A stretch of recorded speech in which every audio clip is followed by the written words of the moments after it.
नेपाल के जेनजी युवाओं ने भ्रष्टाचार के खिलाफ आवाज उठाई और इसका नतीजा ये हुआ कि वहां के प्रधानमंत्री केपी शर्मा ओली को इस्तीफा ही देना पड़ा।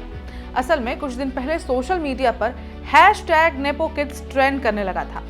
जेनजी का आरोप था कि राजनेताओं के बच्चे आम जनता के पैसे से ऐशो आराम की जिंदगी जीते हैं और बिना मेहनत के उन्हें जो चाहे वो मिल जाता है।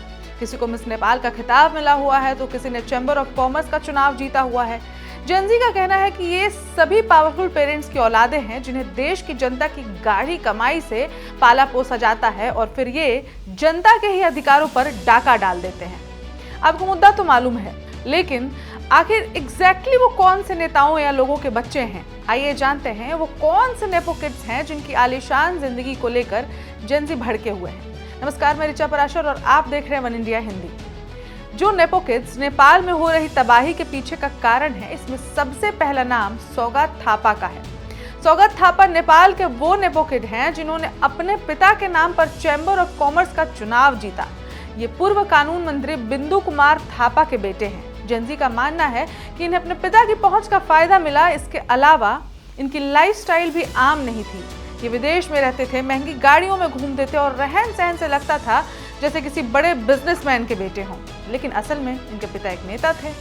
कहा जाता है कि चैम्बर ऑफ कॉमर्स को लेकर सौगात थापा के पास योग्यता नहीं थी। अब इस कड़ी में अगला नाम है श्रृंखला खतीवाड़ा का। श्रृंखला खतीवाड़ा ने वैसे तो मिस नेपाल वर्ल्ड का खिताब हासिल किया हुआ है, लेकिन युवा मानते हैं कि उन्हें भी यह खिताब अपने पिता की ही पहुंच की वजह से मिला है। श्रृंखला पूर्व स्वास्थ्य मंत्री विरोध खतीवाड़ा की बेटी हैं। इनकी उम्र 29 साल है। ये भी लग्जरी लाइफस्टाइल जीती हैं और छुट्टियां विदेशों में मनाती हैं। जेनजी आंदोलन के बाद इनके इंस्टाग्राम पर 1 लाख फॉलोअर्स घट गए हैं। जेनजी की लिस्ट में अगला नाम है बीना मागर का। बीना मागर पर भ्रष्टाचार तक के आरोप हैं। #NepoKid के साथ इनके खिलाफ भी विरोध प्रदर्शन किया गया है। बीना पूर्व पीएम पुष्प कमल दहल प्रचंड की बहू हैं। ये नेपाल की जल मंत्री भी रही थी और इस दौरान इन पर भ्रष्टाचार के कई आरोप लगे थे। आरोप है कि बीना सरकारी फंड से विदेश यात्राएं किया करती थीं। इन्हें परिवारवाद की राजनीति का फायदा मिला है। इन्होंने ग्रामीण जल योजना के बजट में से कटौती कर अपनी जेब भरी थी। अब इस लिस्ट में अगला नाम भी नेपाल का एक जाना पहचाना चेहरा है, शिवाना श्रेष्ठा। शिवाना श्रेष्ठा नेपाल के पूर्व प्रधानमंत्री शेर बहादुर देउबा की बहू हैं। सोशल मीडिया पर इनकी लग्जरी लाइफस्टाइल साफ नजर आती है। इसके अलावा इनके पास करोड़ों की संपत्ति है।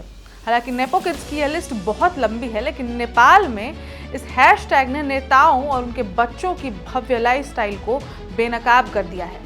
एक्स, रेडिट और इंस्टाग्राम पर वायरल पोस्ट में दिखाया गया है कि कैसे राजनेताओं के बच्चे करोड़ों की घड़ियों, गुची बैग्स और डिजाइनर कपड़ों में ऐश कर रहे हैं। आम जनता यहाँ रोजमर्रा की परेशानियों से जूझ रही है। वहीं ये नेपो किड्स महंगी यूनिवर्सिटी में पढ़ाई कर रहे हैं, विदेशों में छुट्टियां मनाकर अपनी शान शौकत का दिखावा कर रहे हैं। अब इस खबर में इतना ही, लेकिन नेपाल प्रोटेस्ट के नेपो किड वाले इस मुद्दे पर आपकी क्या राय है, हमें कमेंट करके जरूर बताएं और देश दुनिया की बाकी खबरों के लिए देखते रहे वन इंडिया हिंदी। नमस्कार। Subscribe to One India and never miss an update. Download the One India app now.